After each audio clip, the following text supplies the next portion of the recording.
nggak punya skill, mau kerja apa? Nanti nggak ada pemasukan. Mau jualan, nggak bisa bikin apa-apa, tidak kreatif. Mau usaha sama, nggak ada ide juga.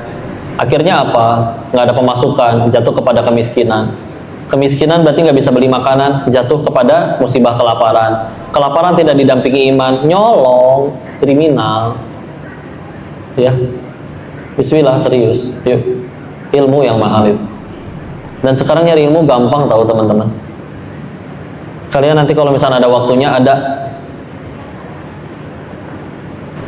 buku ya, ini kitab ulama klasik sebetulnya, yang menceritakan bagaimana perjalanan mereka rihlah mencari hadis.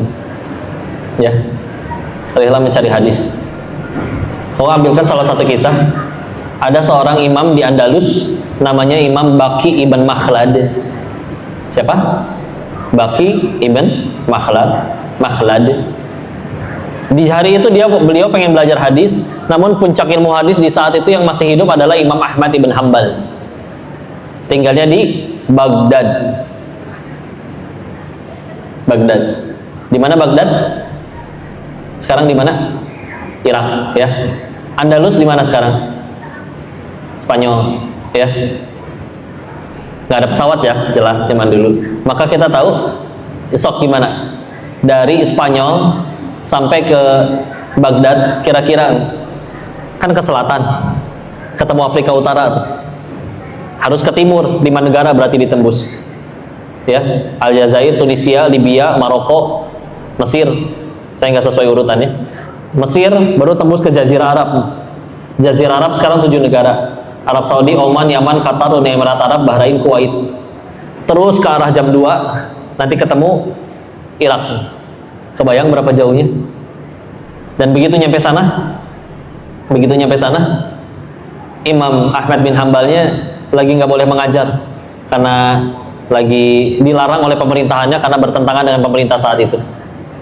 Pak, saya udah jauh-jauh kalau bahasa kitanya. Masa saya nggak bisa ngambil hadis dari engkau? Gimana cara saya belajar darimu? Satu caranya, saya setiap pagi masih diizinin ngasih makan ke orang miskin. Maka setiap pagi kamu datang minta hadis sambil saya kasih makan. Punten ya Pak.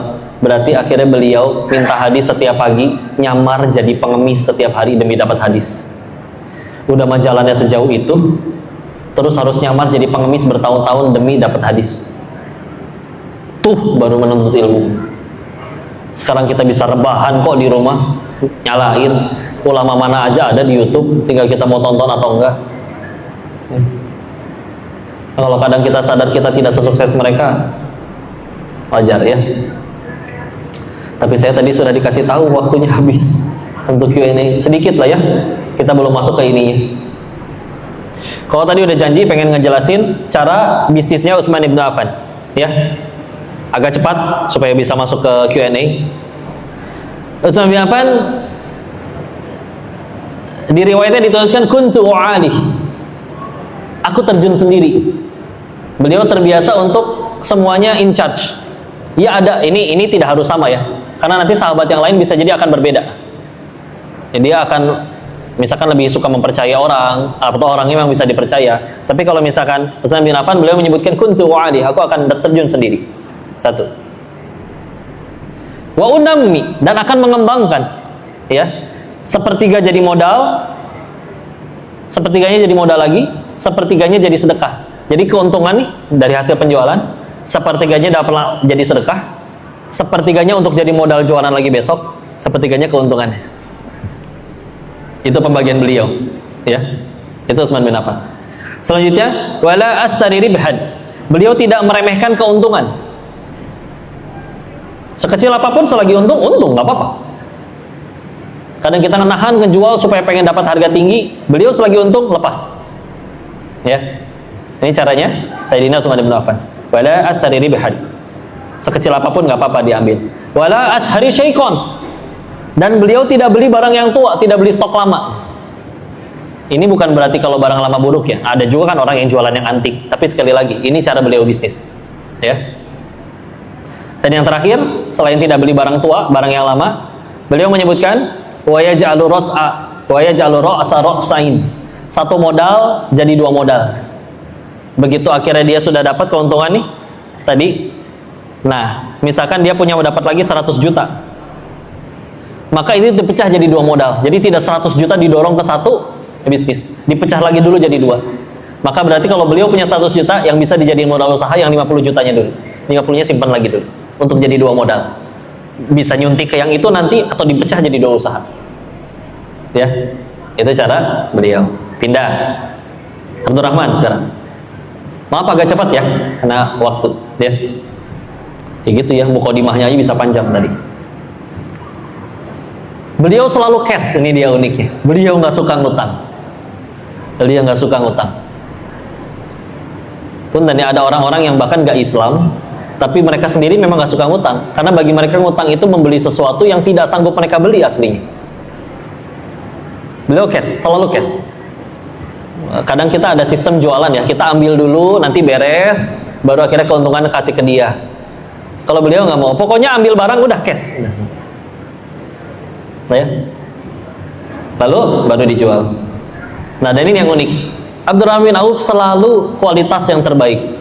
Ibaratnya begini, kalau misalkan ada orang nyari kurma semadinah, tanya, Abdurrahman punya kurma nggak? Karena kalau sampai Abdurrahman punya, kualitas terbaik pasti adanya di Abdurrahman. Itu maksudnya. Jadi kalau beliau udah sampai jual satu barang, pasti barang beliau adalah kualitas yang paling baik. Itu cara beliau bisnis. Ya. Ini bukan berarti kita nggak boleh beli barang, jual barang yang kelas menengahnya atau gimana ya, karena kan tergantung pasar juga. Cuman memang sudah menjadi tertanam di orang-orang Madinah itu, bahwa pokoknya kalau misalkan Abdurrahman bin Auf punya produk itu, maka produk beliau pasti yang paling baik. Ya. Selanjutnya beliau juga nggak ambil untung besar, dan sisanya ini nasihat umum ya, tentang kejujuran dan juga sedekah. Jujur ini dalam artian, ya sebetulnya mereka semua orang-orang jujur ya, tapi setiap kali ada orang mau urusan duit sama mereka, itu juga ditanya. Karena kadang kita mentang-mentang ketemunya sama orang kaya, pinjam dulu deh cepet, ditanya, hey, minjem ya? Minjem apa minta nih? Serius? Kalau minta tetap dikasih. Cuman masalahnya kalau kadang kan punten ya, mentang-mentang dia kaya, cepet emang nggak akan ditagih, kita bahasanya minjem, karena nggak enak kalau minta. Ya. Kalau beliau ditanya, apa akadnya? Serius. Bukan masalah gede atau kecilnya. Aku lagi nyelamatin kamu soalnya. Karena kamu meninggal bawa utang, cuman gara-gara ngeremehin utang, gara-gara aku orang kaya, iya aku nggak akan jadi miskin gara-gara utang kamu yang 100.000 itu. Tapi masalahnya kamu nanti cilaka. Kalau nyebut akad yang utang terus niat nggak balikin. Ya. Kita tahu ya, besarnya beban utang di akhirat itu nanti. Ya. Dan jangan tanya sedekahnya beliau. Bukan berarti kalau gitu beliau pelit jadi nggak mau sedekah dan harus enggak. Satu kota Madinah pernah urusan sama duitnya Abdurrahman bin Auf. Sepertiganya pernah ngutang ke Abdurrahman, sepertiganya pernah utangnya dilunasin oleh Abdurrahman, sepertiganya pernah terima sedekah dari Abdurrahman. Satu kota nggak ada yang luput dari duitnya. Iya, Madinah zaman itu tidak sebesar Madinah zaman sekarang, tapi tetap aja kan banyak orang di situ. Ya.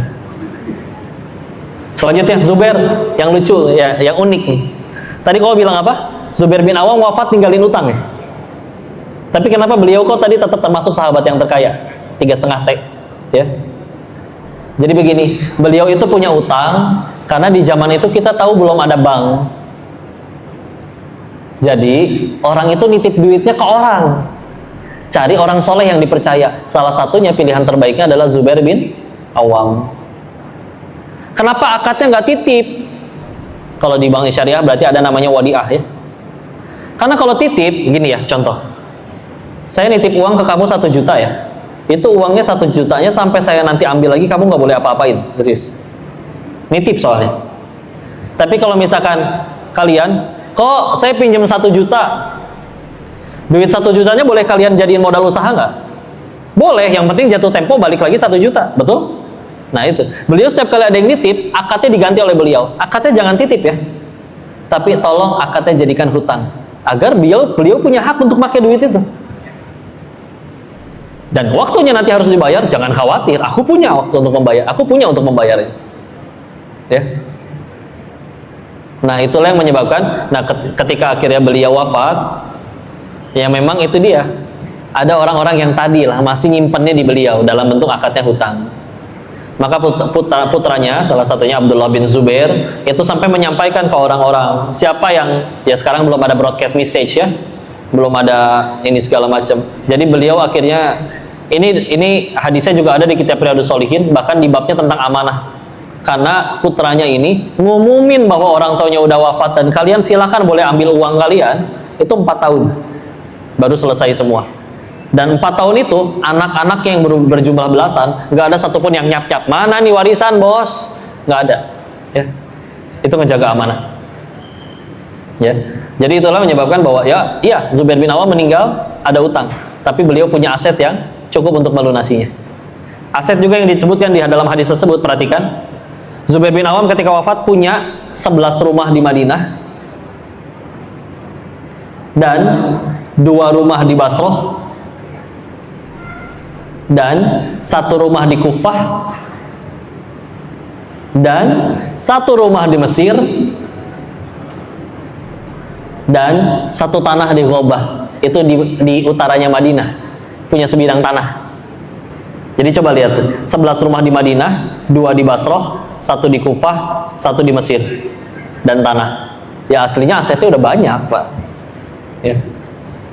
Makanya ya ini juga menunjukkan bahwa hutang memang boleh ya, tapi lihat beliau ini orang yang siap ketika harus mati kapanpun asetnya ada.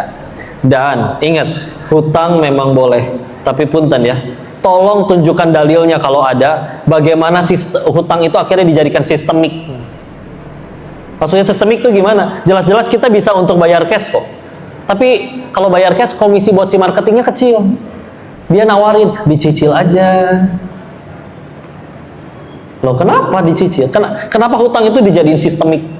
Sekarang kita kalau pengen belanja, termasuk di e-commerce, mohon maaf, ada pilihan buat bayar cash, dan langsung ada pilihan buat, kalau kamu bayarnya 12 bulan, nanti sebulannya segini. Langsung dihitungin coba. Ya. Biar seolah angkanya lebih kecil, wah enak nih cuman segini, tapi kan ngutang setahun. Ya. Ngutang boleh, sebagaimana beliau, tapi jangan dijadikan sistemik ya. Bisa cash ya cash. Hutang itu kalau bisa pilihan terakhir lah bagi kalian.